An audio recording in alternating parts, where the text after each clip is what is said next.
کوئی اپنی زوجہ کو یہ کہہ دے کہ میں نے تجھے آزاد کیا تو کیا اس سے طلاق واقع ہوگی یا نہیں ہوگی؟ دیکھیں اچھی طرح سمجھ لیں کہ لفظ طلاق لفظ آزاد باب طلاق میں کنایہ ہے، یعنی طلاق کے معاملے میں جب لفظ آزاد استعمال کرتے ہیں تو اس کو لفظ کنایہ شمار کیا جاتا ہے۔ الفاظ کنایہ وہ ہوتے ہیں کہ جو صرف طلاق کے لیے نہیں بنائے گئے بلکہ طلاق کے علاوہ اور کاموں کے لیے بھی استعمال ہوتے ہیں، جیسے لفظ آزاد ہے۔ جبکہ ایسے الفاظ جو صرف طلاق کے لیے استعمال ہوتے ہیں، صرف سے مراد 99%، اونلی کوئی 1% ہوگا کہیں اور استعمال ہو جاتے ہیں، تو انہیں لفظ صریح کہا جاتا ہے، جیسے خود لفظ طلاق۔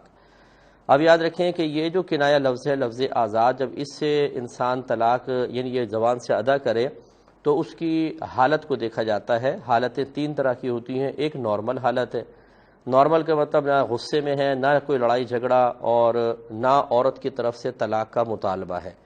ایک صورت یہ ہوتی ہے کہ لڑائی جھگڑا ہو رہا ہے اور شوہر غصے میں یہ الفاظ ادا کرتا ہے۔ ایک ہے کہ نارمل بیٹھے ہوئے ہیں لیکن عورت نے جواب کہا، سوال کیا کہ بھئی دیکھو اب ہم نہیں چل سکتے تو تم مجھے طلاق دے دو۔ اس مطالبہ طلاق کے جواب میں اس نے غصے میں نہیں، پولائٹلی لفظ آزاد استعمال کیا۔ تو ان میں سے ایک کا حکم تو یہ ہوتا ہے جب یہ نارمل حالت میں ہے، مطالبہ طلاق نہیں ہے اور یہ لفظ آزاد استعمال کر لے تو اس میں شوہر کی نیت پوچھی جاتی ہے۔ وہ قسم کھا کر اپنی جو نیت ظاہر کرے گا اسی کے مطابق حکم ہوگا۔ یعنی اگر یہ کہتا ہے کہ خدا کی قسم میری نیت طلاق کی نہیں تھی، مان لی جائے گی، اور اگر طلاق کی نیت کہے گا تو طلاق پڑے گی۔ لیکن جب یہ لفظ آزاد حالت غضب میں یا مطالبہ طلاق کے جواب میں کہا جائے تو اچھی طرح یاد رکھیں، چاہے شوہر کی نیت ہو یا نہ ہو، یہ مطالبہ طلاق اور حالت غضب اس کی نیت کے قائم مقام ہوتے ہیں، فوراً طلاق پڑ جائے گی۔ اور لفظ کنایہ سے جو طلاق پڑتی ہے وہ طلاق بائن ہوتی ہے۔ طلاق بائن کا مطلب یہ ہے کہ فوری طور پہ نکاح ٹوٹ جاتا ہے اور عورت کی عدت شروع ہو جاتی ہے۔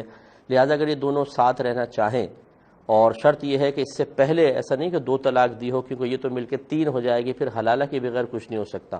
لیکن اگر پہلے 1 دی ہے اور پھر اب یہ لفظ آزاد سے طلاق دی تو 2 ہو گئیں، اس میں رجوع کی گنجائش ہے، لیکن اس میں دوبارہ ملاپ کی صورت نکاح ہے۔ نکاح کے بغیر دونوں ساتھ نہیں رہ سکتے ہیں۔ اس لیے ہمارے وہ بھائی جو ہمیں سن رہے ہیں، اگر کبھی یا کوئی بہن سن رہی ہیں ان کے شوہر نے ایسے لفظ کہے ہوں تو ہوشیار رہیے گا کہ لفظ آزاد کبھی بھی استعمال ہوا ہو حالت غضب میں یا مطالبہ طلاق کے جواب میں تو آپ کی طلاق ہو چکی ہے، آپ دونوں علیحدہ ہو گئے ہیں اور عدت شروع ہو گئی تھی۔ اگر شوہر نے بعد میں باقاعدہ نکاح نہیں کیا اور آپ لوگوں نے ویسی صلح کر کے رہ رہے ہیں تو سمجھ لیں گناہوں کی زندگی بسر ہو رہی ہے۔ فوراً سے پیشتر اللہ کی بارگاہ میں توبہ کریں اور نکاح کا اہتمام کریں، بشرطے کہ 2 طلاقیں پہلے نہ دی ہوں۔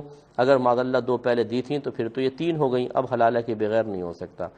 اور اسی طریقے سے اگر کسی نے لفظ آزاد استعمال کیا اور نارمل حالت میں کیا تھا لیکن کسی نے غلط مسئلہ بتا دیا اور وہ دونوں جدا جدا ہو گئے تو یہ یاد رکھیں نارمل حالت میں نیت کا اعتبار ہوتا ہے۔ اگر شوہر یہ سمجھتا ہے میری نیت نہیں تھی تو آپ بغیر نکاح کے ساتھ رہ سکتے ہیں، وجہ یہ کہ طلاق ہوئی نہیں تو نکاح کس چیز کی، نکاح کس چیز کا، تو اچھی طریقے سے اس کو مسئلے کو سمجھیں اور اس کے مطابق عمل کریں۔